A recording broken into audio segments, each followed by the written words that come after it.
Dengan ini saya mohon izin Memindahkan untuk Pemirsa, pemindahan ibu kota negara Pemindahan ibu kota negara ke Kalimantan Timur yang mana melanggar hak adat, tanah adat, serta tanah ulayat. Nah, latar belakang pemindahan ibu kota negara atau IKN ke Kalimantan Timur telah menimbulkan banyak sekali kontra terkait pelanggaran hak adat, tanah adat maupun tanah ulayat. Meskipun pemerintah Indonesia sendiri memiliki alasan-alasan tertentu untuk pemindahan ini, banyak pihak yang menyoroti dampak negatifnya hak-hak adat masyarakat setempat. Nah, Presiden Joko Widodo menyatakan bahwasannya pemindahan IKN ke Kalimantan Timur itu bertujuan untuk pemerataan dan keadilan, mengingat bahwasannya sebagian besar populasi Indonesia berada di Pulau Jawa. Nah, selain itu, pemilihan lokasi di Kalimantan Timur itu sendiri didasari oleh pertimbangan seperti resiko bencana minimal, lokasi yang strategis dekat dengan wilayah perkotaan yang sudah berkembang, serta ketersediaan infrastruktur yang relatif lengkap. Dan yang kedua, perspektif masyarakat dan ahli. Sebagian masyarakat dan ahli menyatakan bahwasanya kekhawatiran pemindahan IKN ke Kalimantan Timur. Mereka menyoroti potensi pelanggaran terhadap hak adat, tanah adat, serta tanah ulayat, serta dampak dari negatif terhadap masyarakat setempat. Andrinov Caniago, mantan Menteri PPN Bappenas, menyatakan bahwasanya pemindahan IKN ke Kalimantan itu didasarkan pada pemusatan yang menimbulkan kekhawatiran terhadap pelanggaran hak adat. Oleh karena itu, pada kesempatan kali ini kami menegaskan bahwasanya naskah akademik perpindahan IKN sekalipun tidak mampu untuk menjelaskan secara rinci mengenai perlindungan masyarakat adat atas hak tanahnya. Oleh karena itu kami akan membuktikan dengan data maupun fakta yang akan kami berikan pada kesempatan ini bahwasanya perpindahan IKN itu merupakan sebuah tindakan yang melanggar hak tanah adat. Baik, yang selanjutnya ada beberapa konflik masalah perpindahan IKN ke Kalimantan Timur bagi tanah adat masyarakat setempat. Dari masyarakat adat, ada keresahan karena mereka merasa terintimidasi, belum ada komitmen, pengakuan, dan belum ada akses informasi. Namun, pemerintah di sisi lain bersikeras bahwa seluruh proses pembangunan IKN tertuang dalam master plan yang sudah berisi data komprehensif, termasuk tentang penguasaan lahannya. Pemerintah seolah mengasumsikan bahwa tanah yang dimana IKN akan dibangun adalah lahan kosong yang tak bertuan.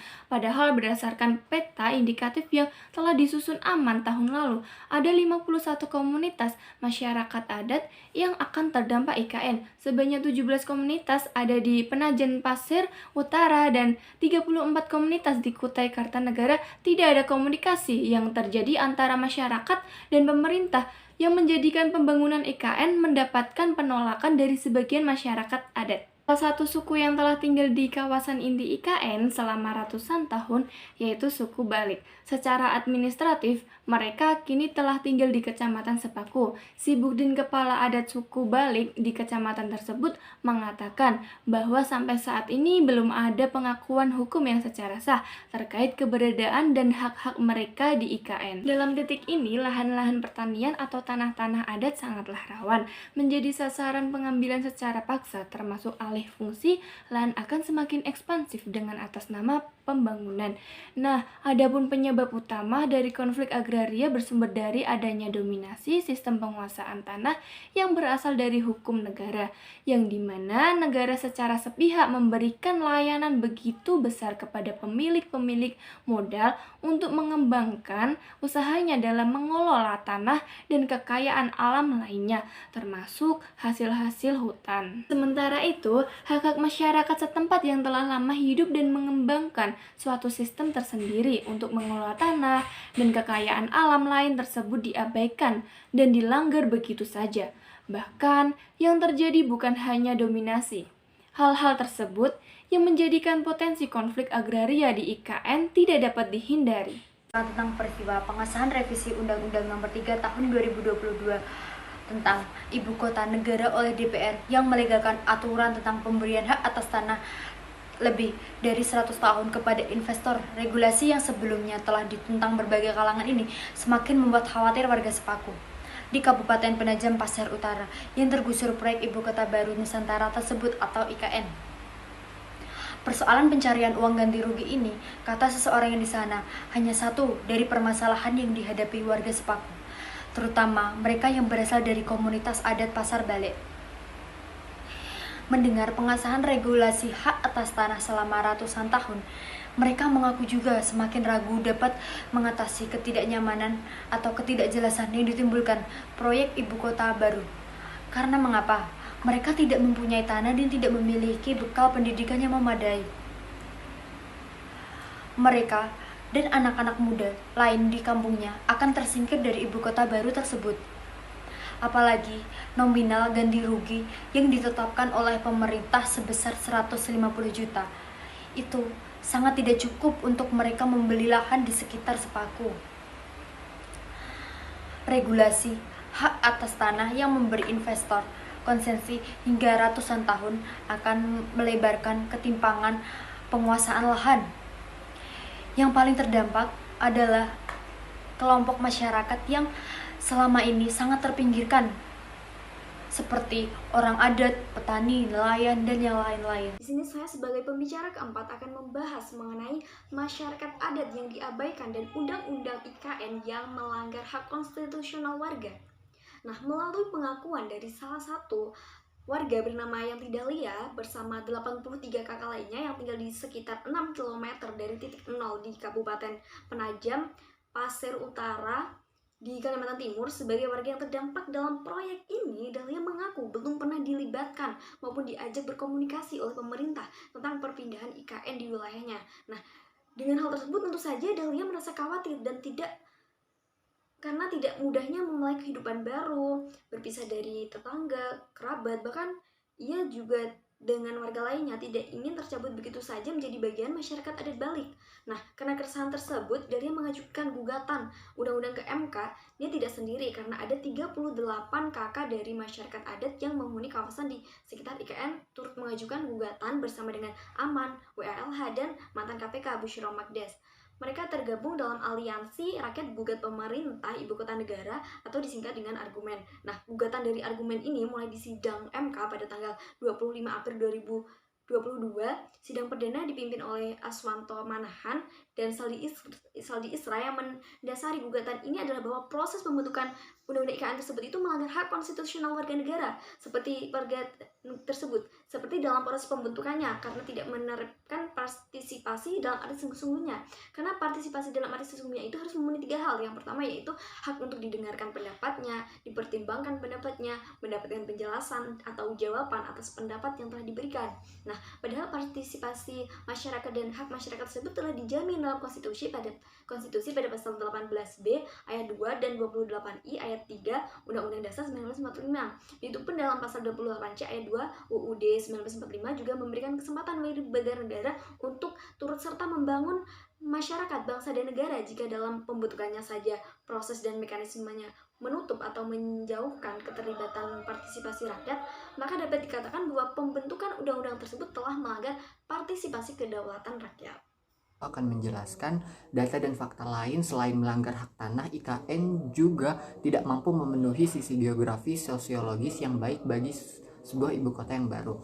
Bahwasanya berdasarkan data filosofis perpindahan IKN ke Provinsi Kalimantan Timur atau ke Kota Nusantara, didasarkan bahwasanya Jakarta dikatakan sudah tidak relevan lagi dan sudah tidak memiliki nilai objektivitas sebagai ibu kota negara.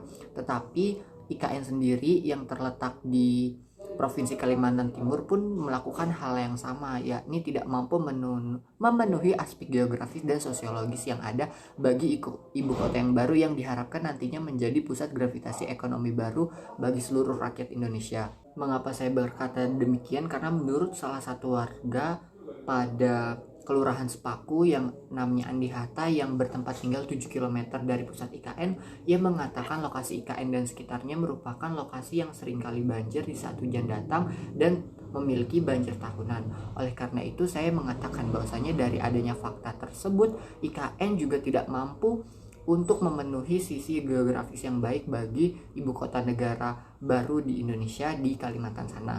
Lalu yang kedua dari sisi sosiologis, menurut salah satu survei bahwasanya 65% masyarakat di Indonesia tidak menginginkan adanya perpindahan dari ibu kota yang sedari di DKI Jakarta menjadi ke Kalimantan Timur, karena mereka harus mencari lahan usaha ataupun lahan baru untuk mereka bekerja, sehingga kebanyakan dari mereka menolak adanya perpindahan IKN. Karena itu kami selaku kelompok 1 menetapkan sikap secara tegas, lugas, dan mantap bahwasanya IKN memang melanggar adanya hak-hak adat, hak-hak tanah adat, dan tidak mampu untuk memenuhi sisi sosiologis dan geografis untuk menjadi ibu kota negara yang baru yang lebih baik dari DKI Jakarta. Kesimpulan yang dapat saya sampaikan terkait pemindahan IKN, sekali lagi kami tegaskan sebagai suatu kebijakan yang tidak sama sekali memiliki urgensi yang mendesak untuk dilaksanakan. Nah, pemindahan IKN dari Jakarta ke Nusantara dalam kajian geoekonomi dan geopolitik itu menjadi suatu tindakan yang akan sangat berpotensi mengganggu stabilitas dan kondusivitas nasional.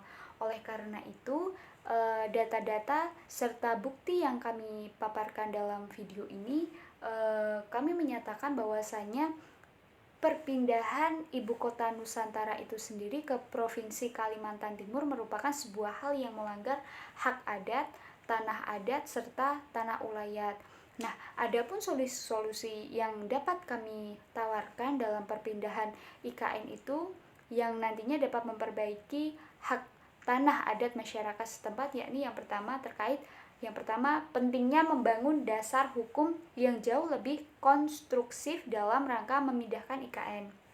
Dan yang kedua, penting dan mendesaknya penglibatan masyarakat dalam pemindahan IKN itu sendiri sebagai langkah strategis untuk memastikan bahwasanya tidak akan ada seseorang atau seorang pun masyarakat yang menjadi korban atas kebijakan tersebut. Dan yang ketiga, esensi-esensi yang berkaitan dengan konsep negara, hukum demokratis di Indonesia, dan sistem pemerintahan daerah dalam rangka otonomi daerah. Baik, bila ada sumur di ladang, bolehkah kami menumpang mandi? Bila ada kesempatan, silakan para pemerintah mengkaji kebijakannya kembali. Sekian, terima kasih. Apabila ada tutur kata yang kurang berkenan, mohon maaf. Wabillahi taufik wal hidayah. Wassalamualaikum warahmatullahi wabarakatuh. See you.